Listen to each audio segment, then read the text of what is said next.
Tarim Yaman memiliki nuansa Ramadan yang khas dan tidak dapat ditemui di daerah lain. Antusiasme masyarakat Tarim dalam menyambut Ramadan begitu terasa lewat aktivitas keilmuan dan kerohanian. Suasana Ramadan terasa kental di Tarim, kota bersejarah di Yaman yang dikenal sebagai pusat pembelajaran Islam. Yang unik dari suasana Ramadan di kota Tarim, para jemaah tidak langsung pulang usai melaksanakan sholat tarawih dan witir. Mereka duduk bersama, melantunkan pujian kepada Rasulullah dengan nada khas Tarim. Martabak manis, martabak asin, tahu isi, Ya, untuk mengetahui selengkapnya terkait pengalaman selama Ramadan di Yaman, sudah bergabung bersama kami Ahmad Kamil, mahasiswa Indonesia di Tarim, Yaman. Selamat sore waktu Indonesia dan selamat siang waktu Yaman, Mas Kamil. Selamat sore, Mas David. Siap, terima kasih Mas sudah bergabung bersama kami. Ini pengalaman puasa tahun keberapa Mas di Yaman? Untuk tahun, alhamdulillah sekarang lumayan sih Mas, sudah tahun kelima. Wah, udah tahun kelima ya. Iya. Ini apa perbedaan yang paling mencolok antara Ramadan di sana dengan di sini, di Indonesia? Sebenarnya kalau boleh diringkas, beberapa perbedaan yang paling berasa banget sih nomor satu, kalau baru pertama kali datang tuh yang pasti cuaca, Mas. Mungkin cuacanya tuh pretty much kurang lebihnya sama kayak di Saudi. Jadi dia kalau nggak panas banget atau nggak dingin banget. Kayak kalau sekarang nih lagi alhamdulillahnya lebih mending sih, dingin banget dibanding panas banget kan haus. Cuman dua-duanya sama-sama kering. Jadi itu nomor satu dari masalah cuaca sih, mungkin yang paling berasa banget. Kemudian mungkin yang kedua yang paling berasa banget waktunya berubah. Jadi di sini kalau biasanya kita di Indonesia kan memang jam kerja pun walaupun Ramadan tuh tetap dari pagi sampai sore misal. Jadi waktunya kita beraktivitas dari pagi sampai sore. Nah di sini tuh dibeda. Jadi ketika masuk bulan Ramadan itu dibalik kehidupannya. Jadi mereka dari pagi sampai sore itu malahan kehidupan kayak perdagangan atau perjualan dan lain-lain tuh malah hampir tidak ada.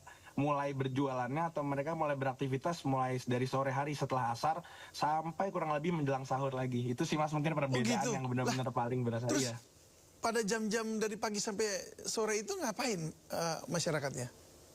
Jadi karena di sini kita kan menghidupkan malam Ramadan. Jadi malamnya tuh full ibadah, ada yang beraktivitas, ada yang apa-apa. Jadi ketika mulai setelah subuh, setelah isyraq, setelah waktu duha, mereka beristirahat tuh Mas David. Sampai kurang lebih sebelum duhur atau waktu duhur. Nah kemudian setelah waktu duhur mereka masing-masing ada yang membaca Al-Quran, ada yang memiliki halakoh mungkin membaca pelajaran-pelajarannya, mengulang pelajaran atau ya beraktivitas yang berhubungannya dengan agama. Nanti ketika setelah asar baru kemudian mereka mulai ada yang berjualan takjil, mulai ada yang berjualan dan melakukan aktivitas mereka masing-masing. Begitu kurang lebihnya Mas David. Oh begitu, itu 1 bulan penuh ya. Satu bulan penuh. Kalau jam panjang jam berpuasanya sama ya di sana? Iya, kurang lebih sama. Kita untuk sekarang kan hitungannya masih musim dingin ya Mas David. Kalau di sini sekarang itu kita azan di jam 5 kurang 10 dan maghribnya di jam 6 kurang 10 juga. Jadi kurang lebih 13 jam berpuasanya. 13 jam, oke. Lalu apa menu buka puasa yang khas tuh di Yaman? Tadi saya lihat ada beberapa orang jualan dipakai apa namanya tuh kayak termos besar itu. Jadi sebenarnya kalau yang aku lihat ya, aku tuh dari tadi juga mikirin apa ya kalau bakal ditanya menu yang khas. Nah jadi sebenarnya mungkin dulu tuh ada Mas David menu yang khas. Jadi karena dulu mungkin ada makanan-makanan di sini itu yang nggak ada di Indonesia. Tapi kok setelah aku lihat-lihat kok semua makanan yang ada di sini sekarang udah ada di Indonesia. Kayak misalnya sesimpel sambosa misalnya. Dulu kan sambosa tuh khas Timur Tengah banget nih. Ya, sekarang aku lihat sambosa ya. Sambosa yang kayak segitiga. Gorengan gitu kan. Dalamnya daging sapi, betul. bukan? Iya, betul. Baru ketemu saya tadi. Oh iya, makanya. Dulu itu kan khas Timur Tengah. Cuman sekarang saya lihat di Indonesia kayak rata-rata makanan Timur Tengah hampir semuanya ada. Cuman mungkin yang tadi terpikir di kepalaku tuh ada 2 hal. Yang pertama, Shahi Ahmar. Jadi Shahi Ahmar nih sebenarnya teh merah, teh panas. Cuman berbedanya dia di sini tehnya tuh dibuatnya. Jadi prosesnya satu teh sendiri, satu air panas sendiri.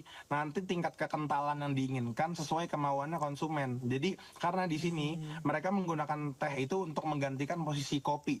Jadi saking kuatnya tehnya itu bisa sampai buat orang nggak tidur juga. Itu satu.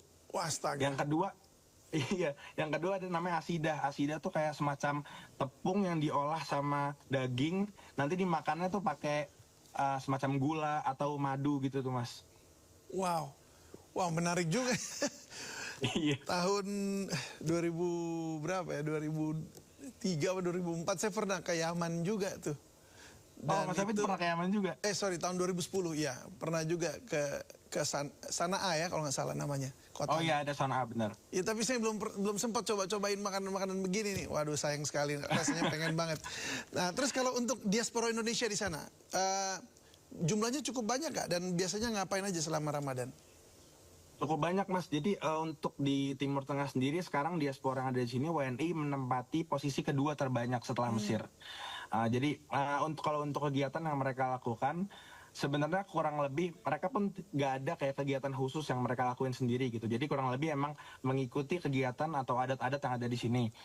Salah satu kegiatan yang paling menarik yang diaspora di WNI di sini suka lakukan karena termasuk menjadi keunikan puasa di sini di Ramadan di sini adalah jadi ada namanya taraweh hopping lah sebutannya. Jadi kalau bahasanya nge-push rokaat taraweh. Jadi di sini itu kita jadwal dari setiap masjid itu berbeda-beda Mas. Jadi misalnya di salah satu masjid namanya Masjid Sultanah itu mulai sholat tarawih jam 8. Nanti setengah 9 masjid berbeda lagi. Jam 9 masjid berbeda lagi. Jam setengah 10 terus sampai terakhirnya jam setengah 3. Jadi makanya rata-rata di 10 hari terakhir di malam-malam ganjil kan disebut kemungkinan Lailatul Qadar. Mereka mengajar sampai satu malam tuh bisa 100 rakaat taraweh Mas David. Wow itu berantai jadinya akhirnya ya. Berantai, iya. Jadi memilih jadwalnya, karena kan ada jadwalnya. Iya. Di sana ada kayak di Indonesia nggak gitu? Pawai obor gitu. Ada, tapi ketika dekat-dekat Id nanti akan ada tetap kayak gitu. Nah, gitu. terus, tapi tetap memang mereka nggak meninggalkan keindonesiaan ya. Maksudnya kita di sini tetap ada organisasi, misalnya Jawa Tengah, Perkumpulan Jawa Tengah, Perkumpulan Jawa Timur, Perkumpulan Madura, dan lain-lain. Dan mereka tetap mengadakan semacam bukber lah, silaturahmi sesama warga Jawa Tengah yang ada setempat, warga Jawa Timur, Banjarmasin, dan lain-lain. Wow, baik. Menarik ini, menarik. Iya. Baik kalau gitu Mas Ahmad Kamil, ini terima kasih banyak ya sudah berbagi bersama kami mengenai Ramadan di Yaman. Selamat menjalankan ibadah puasa di sana. Salam sehat. Terima kasih banyak juga Mas David atas waktunya. Terima kasih.